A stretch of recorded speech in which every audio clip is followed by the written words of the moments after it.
Okay, I had a little bit of trouble. I couldn't do it one-handed and hold the camera at the same time. Um, I wanted to get a video of how to do the piston and how to insert the circlips in the wrist pin, but it was pretty hard to do it with the camera. I'll try to describe it as best as I can.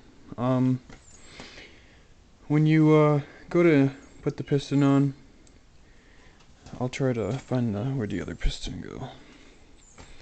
When you have the piston, you want to make sure intake IN is facing up when putting it on the crankshaft. And there's a race down here for the circlip to sit in. Once you, or a trough I guess you could say, you want to put a circlip in this side.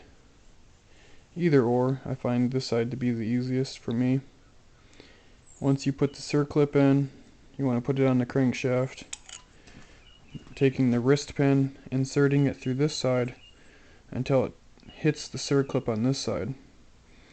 Once you have that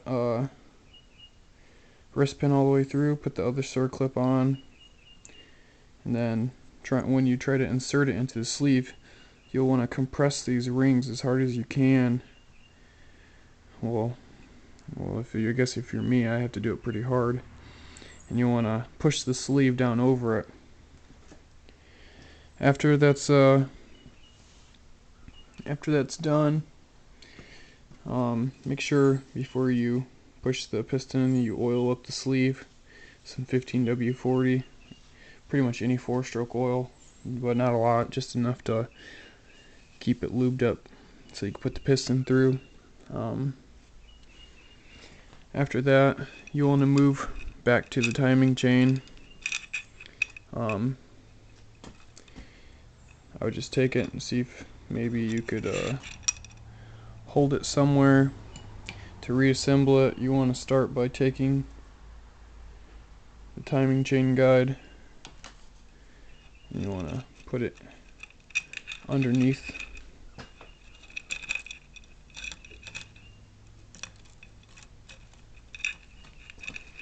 It's kind of hard to do, but if you can see, it sits in there. Mine makes a clicking sound right there on both sides. Once that's all the way in, you could just let your chain guide sit as is with the chain on it. After that's done, you'll want to take your head gasket. Looks like this. And if you can see, this right here, you want to be that on the right side facing down, because that's where the timing chain, the guide set, for at least the bottom does. When pushing it on, you want to make sure you do it evenly on all sides.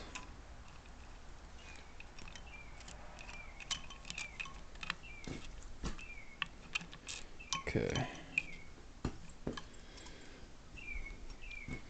Make sure you put dowel pins from the original head or sleeve back in to the original spots.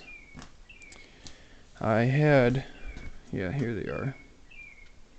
You'll make sure you don't make a mistake like I just did and put the head gasket on before you put the dowel pins back in. So I'll have to take that off.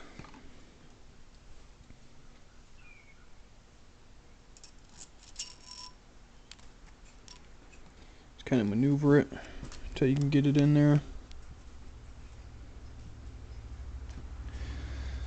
I'll have to put the camera down just for a second.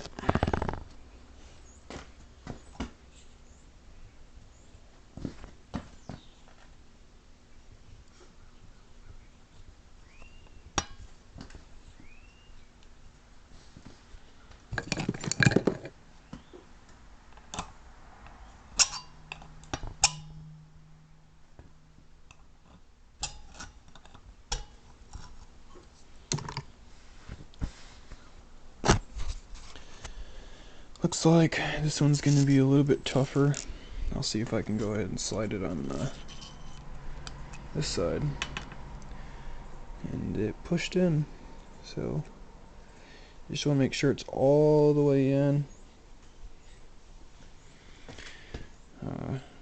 Taking the other pin. I got some oil over here. Get nice and lathered up. See if you can do it again. And there it goes. Diagonal from each other. Once you have that, it's just a quick look. Don't forget, keep the IN up for intake. Just want to put that out there. Okay, now you want to move back to the head gasket. Once you have that on, try to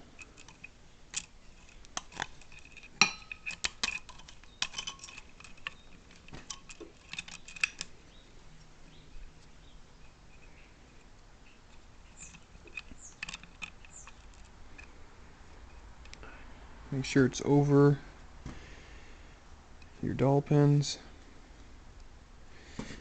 Make sure it's over the timing chain guides. Once that's done, you'll want to move to the actual head, which is over here. I didn't have time to clean that up, but I'll have to clean it up another day. Make sure you have a dowel pin here, dowel pin here. Mine's on the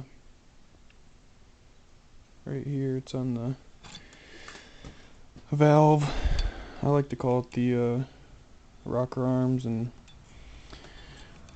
well, that's what they're called, but I can't quite think of what this is right here, the actual holding part of it.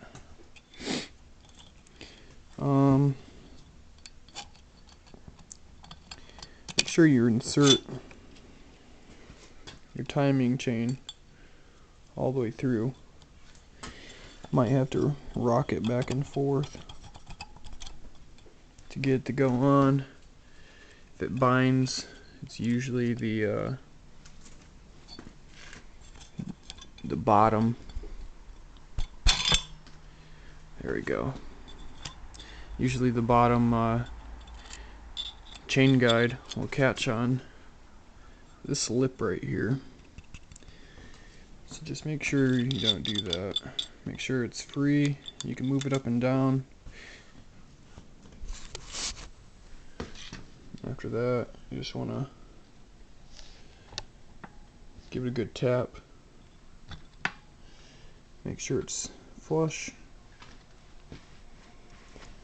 And then you'll want to start with your rocker arms. Oh, no. Sorry. You want to start with your cam.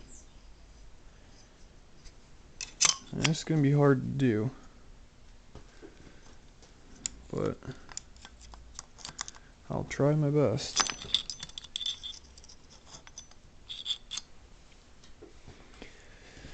Let me just quickly describe to you what you have to do in order to set your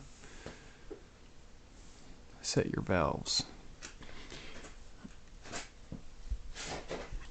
There are 4 tick marks. 1, 2, it's on one right now, and then 4. The last one should have a T on it. If you have someone helping you, you can hold this tick mark right here with this tab while holding it, while the other person's holding it. You want to come over to this side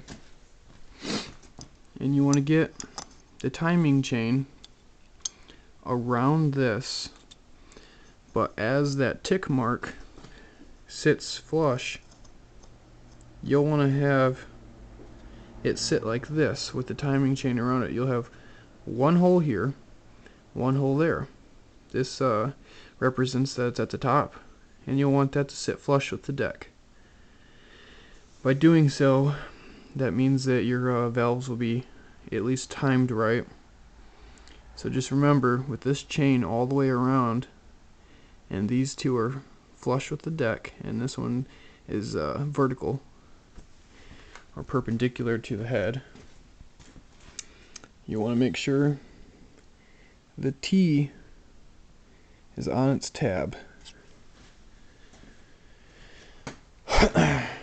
The only thing I can do is set this down, try to do it really quick, and then show you what it looks like. So let me try to do that.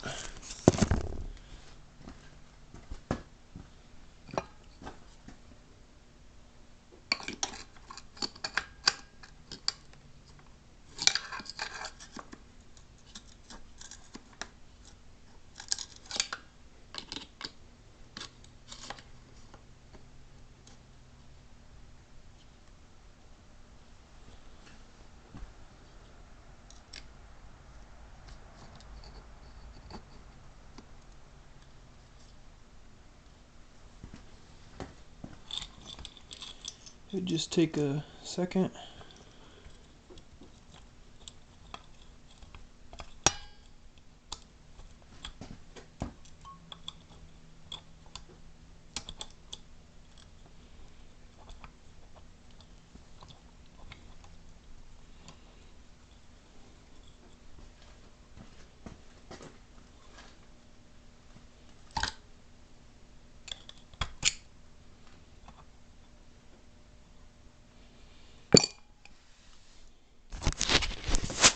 Okay, making sure the T's lined up. I'll have a little bit to play with. It's not exactly seated right, but as you can see, those two holes, 1 and 2, are flush with the deck, while this one's perpendicular to the head. With doing that, and this over here, while the T is lined up with the tab, is now timed for top dead center. Once you have that done, you'll want to move to your valves, well, your rocker arms. Slide that on. Might have to fidget it around, pushing the timing cam a little bit all over the place in order to get this on. Once you have that done, put your nuts back on, and then in the next video I'll show you how to set your valves. And then after that, you have to put all the plastics back on, put the engine back in. Should be set from there after you get everything hooked up. So I think this is part 2 or part 3. Not sure exactly, but the next video I'll show you how to do these valves, how to set them, and get everything put back together on correctly. Thanks.